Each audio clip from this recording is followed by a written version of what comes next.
જેનું કોઈ નથી એનો હું છું. આ હાથ બીજા કોઈનો નહીં, એ ભગવાન ભોળાનાથનો હોય છે.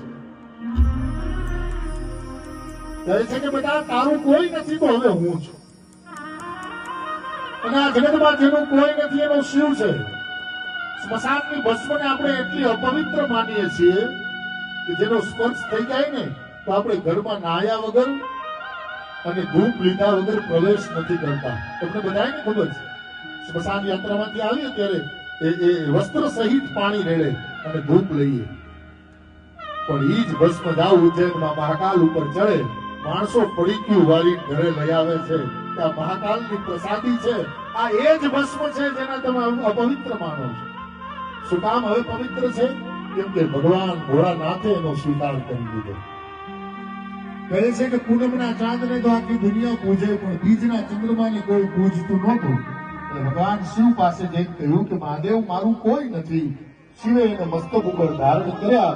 આ તમને મને બધાને ખબર છે, પૂનમના દર્શન કરવા માટે કોઈ નીકળે કે ન નીકળે, બીજના દર્શન કરવા માટે આખી દુનિયા બહાર કેમ કે ભગવાન ભોળાનાથ જેનો સ્વીકાર કરે, એનો આખું જગત સ્વીકાર કરે, એવા જેનું રૂપ અઘોરીનું છે, જેનું કામ વિનાશનું છે, પણ છતાંય એનો સ્વભાવ કર્પૂર ગૌરમ કરુણાવતારમ સંસાર સારમ ભુજગેન્દ્રહારમ. આવો આજે મહાદેવના બે રૂપ જોવાના છે. એક તો કૃષ્ણના દર્શન કરવા માટે આવે, એક કરુણતાનું રૂપ, અને બીજું મહાકાળનું રૂપ. જ્યારે એ તાંડવ કરે ત્યારે જગતનો પ્રલય કરે. તો દૈવ સ્વરૂપને નિહાળવા છે.